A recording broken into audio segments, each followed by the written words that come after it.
Hello বন্ধুরা, চলে এসেছে নতুন একটা ভিডিও নিয়ে। তো এখন আছি আমরা কালনা, আর কালনায় তোমাদের ভাইরাল কিছু জিনিস দেখাবো।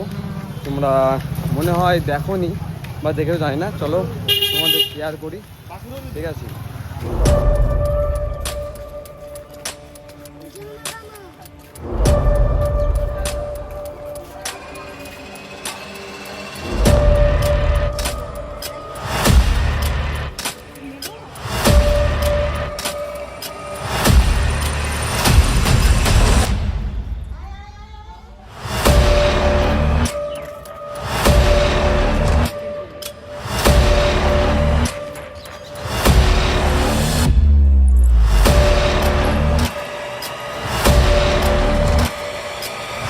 বন্ধুরা, অ্যাকচুয়ালি এখানে যা পরিবেশ, কোনো ভিডিও করতে যাচ্ছে না, পলাই ভিডিও করছে।